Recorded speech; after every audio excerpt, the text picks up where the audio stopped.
You saw it going up. Now it's coming down. Hold on to your hats. Is my wheel going to clear my... Yep. There it is, all the way down. Next thing is take the body off. Not sure if I could do this by myself. I'm going to give it a try.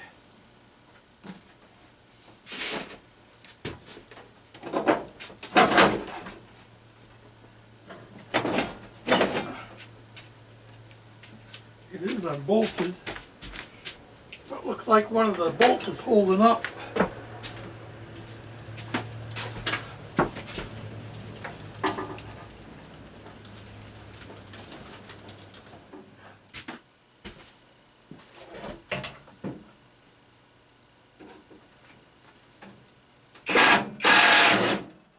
There we go. Now it's loose. Now the question is, can George get it up by himself?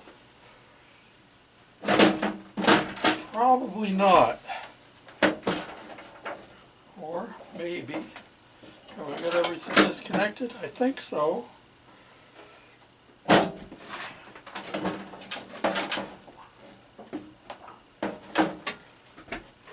What's hanging up? Oh! Choke cables are still hooked up. Gotta undo them. I'll bring you back. We're supposed to lift the whole thing? Yeah, it's not that heavy. You grab it here and here. Now I got my lovely assistant here to help me.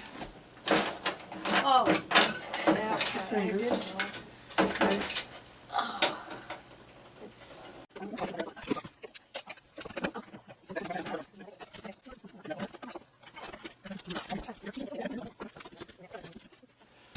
Like anything, you have to tear things apart before you can start putting them back together. Same is true here at the back end. I have cut out the original axle. Did I say cut out? Absolutely. Had to cut it out with a whizzer wheel, and it wouldn't even come out of the bearings. They were pretty well seized into there. But our double bearing setup that was in the middle here is now going to be our double bearing on each end. This is not the final configuration. I'm just starting to figure things out, mark things up. I do want to put another set of brakes on this side. And I had cut this axle down, figuring the brake would go on the inside. That remains to be seen. It still may happen that way. But I'm thinking, well, I don't know. I have to modify my sprocket. This is a peerless differential. See that right there? Peerless. Just like our transmission is a peerless. This is set up so that you can actually have two-wheel drive, but then going around corners, one side is allowed to turn faster than the other side, so you don't have scuffing. When I originally built this, and I've had a lot of comments from people saying, you know, why don't you have a live axle so you get two-wheel drive? When I originally built it, those of you who've been hanging around for a while, you know that I did have a live axle. It was a single axle all the way across, but with my big wheels and tires here, they would scuff going around corners, and it made it real hard to turn, especially on a sharp turn. It wasn't too bad on a wide turn, but with most of the driving that I do around here, I get more sharp turns than I do wide turns. So that's what we're working on, is getting this mocked into place and figure out where the differential is going to end up. I have even considered changing my sprocket from coming up on the outside and bolting in here to coming up through the inside. And if I did that, I would take my sprocket that's on the outside over there right now and move it inside the frame and come up on and over.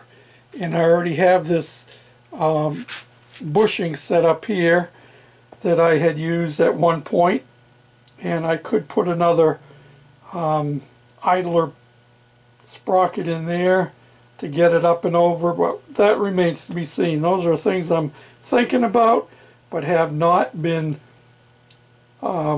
worked out yet. Another issue that we have to work with now is we need to focus on getting the slop out of our inside chain. A lot of slop in there. See that? Need to get that slop out of there. We're going to be changing our steering box. What, again, George? Yeah, again. We have a real steering box out of an automobile, and not just any automobile. This is a steering box out of a '69 Camaro. How do you like them apples? We're really moving up in the world. And I am contemplating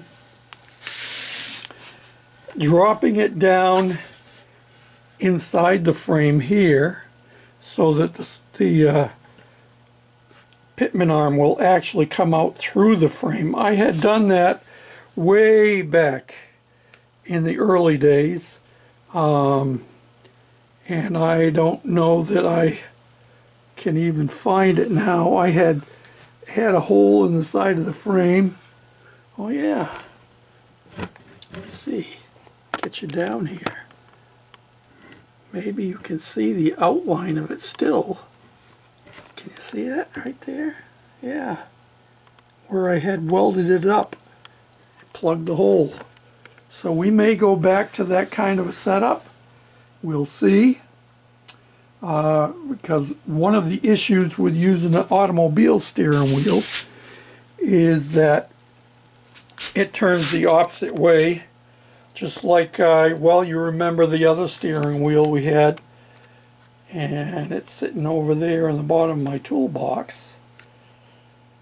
Yeah, that was an electric steering box out of some kind of modern car, and I had problems with it. It seemed to be good at first, but then it started getting a lot of slop in it. So we're going to work at that again, get that straightened out. Those seem like major issues. Let me set you up here on the tripod. But that's not even the most major of the issues, because the other thing we're going to do is we're going to be taking that motor out, and we're replacing that motor with Onan. This is a Briggs & Stratton 18 horsepower. We're going to put in an Onan 22 horsepower. And I am even considering, and now this is just George brainstorming, I am even considering in putting in a 4-cylinder engine. You all know that I have that 4-cylinder generator. Well, it's a Hercules engine. It's a posed foursome, and it is gas. And as it turns out, my investigation shows that a lot of people take those and use them for kit airplanes. They seem to be a pretty reliable engine. And while they are initially rated at 20 horsepower, which is on really, really bad gas and really not high RPMs, they say that by stripping it down, you can get rid of 100 pounds of weight just by getting rid of all the tins and all the extra junk on them. And with a little bit of tinkering, you can get 45 or 50 horsepower out of them things. So that's a possibility that I'm thinking about as well. So essentially, it would be this engine here times 2. 18 and 18 would make 36. And the other one, they say, can easily be boosted up to 40 horsepower. I'm not sure that I want 40 horsepower in the Goofy cart as it sits. It's not the most stable, but if I can get my steering system set up properly, then I wouldn't mind trying for 50 miles an hour. But that remains to be seen. So that's where we're headed. The next things to come out is the steering box and then the engine. And I'm going to be bringing the Onan in, tearing it down, and making modifications. That's my initial plan, is to do the Onan. Maybe we'll build something else using the 4-cylinder engine. How's that sound? I have another frame out back from a later model Husqvarna riding mower, and I could put that 4-cylinder on that. We'd be starting a new project from scratch. So that's where we're at today, and today is Veterans Day. And for all of you guys who served in different wars in different places, thank you very much for your service. I was in the Navy for almost 4 years during the Vietnam conflict. I'll put a picture in here of the airplanes that I worked on. I was an Airedale, is what they called us. I made 3 cruises over to Vietnam on board the carrier USS Oriskany with the fighter squadron that I was attached to, VF-191, and we flew F-8J Crusader airplanes. And yeah, I've had a lot of use for the experiences that I learned and the schooling I got. I was an ejection seat mechanic. So if you need a problem fixed with your ejection seat, Martin Baker, give me a shout, okay? So no more goofing off. Thanks for watching, commenting, subscribing, thumbs up, sharing, all them good things. Till next time, I'm gonna do it. I'm gonna do it. Yes, I am. I'm gonna scare you. You can put this on your wall. Oh, look at that. Got lights right in my face. Maybe I should bring it up here and get rid of the lights some. How's that? Thanks so much for following along and watching and commenting and all them good things. It really helps.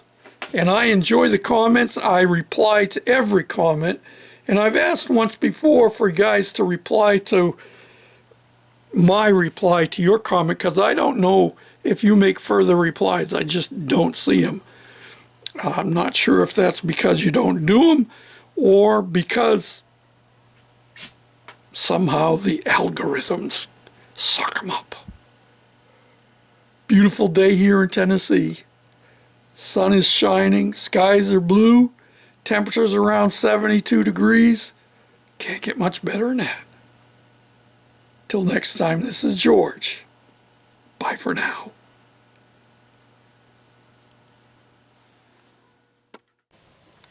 It's November, and we still have flowers blossoming here in Tennessee, even with all the leaves around. Look at them things. Just beautiful. Beautiful.